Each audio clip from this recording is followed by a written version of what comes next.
Maharashtra Olympic असोसिएशनची जी निवडणूक आहे, अध्यक्षपदाच्या निवडणुकीतनं केंद्रीय राज्यमंत्री मुरलीधर मोहोळ यांनी माघार घेतल्याची आता माहिती मिळतेय।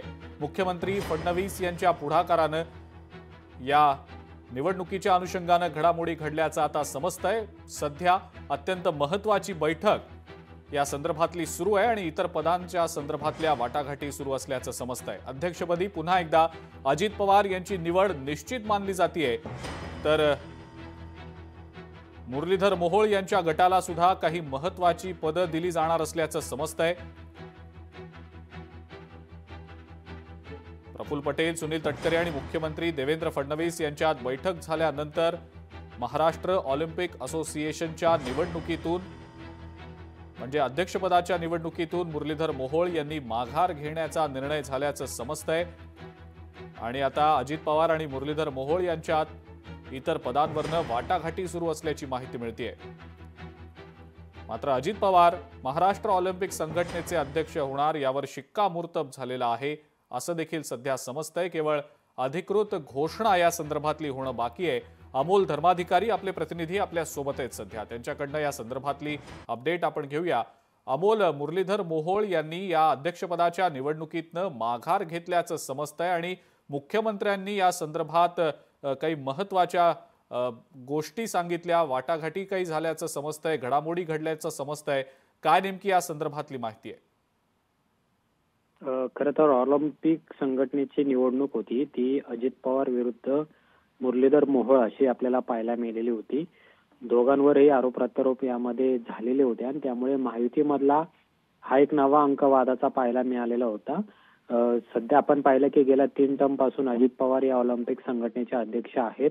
त्यापैकी बऱ्यापैकी संघटना या अजित पवारांच्या बाजूने पाहायला मिळत होत्या। मात्र यंदा पहिल्यांदाच भाजपकडून मुरलीधर मोहोळ हे या अध्यक्षपदाच्या रिंगणात उतरलेले होते।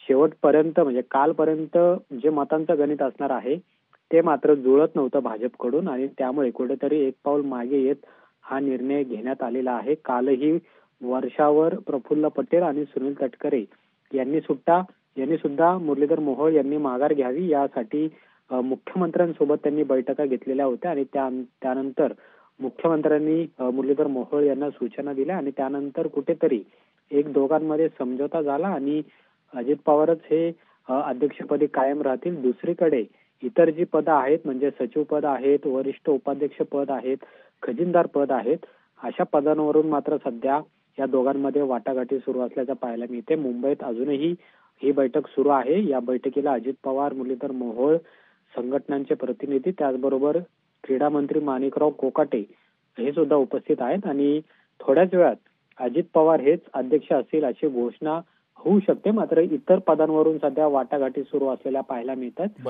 आणि उद्या खरं तर ही निवडणूक होणार होती, पण जवळपास 30 संघटना या ऑलिम्पिक संघटनेच्या या निवडणुकीमध्ये आहेत आणि जवळपास 21 संघटना या अजित पवार यांच्या बाजूने असल्याचं पाहायला मिळत होते आणि त्यामुळे कुठेतरी पराभवाची चाहूल मुरलीधर मोहोळ यांना लागली असल्याने मतांचं गणित जुळत नसल्याने त्यांनी एक पाऊल मागे घेतलेलं आहे आणि आता अजित पवार या ऑलिम्पिक संघटनेच्या अध्यक्षपदी कायम राहणार आहेत। ठीक आहे अमोल, तुम्ही असेच आमच्या सोबत जोडलेले राहा। पुढची आणखीन एक महत्त्वाची बातमी आहे, ज्या बातमी संदर्भात तुमच्याकडनं अपडेट जाणून घ्यायची आहे। आपण आधी ती बातमी काय ते पाहूया। लोकशाही मराठी ऐका, पहा, जागरूक रहा।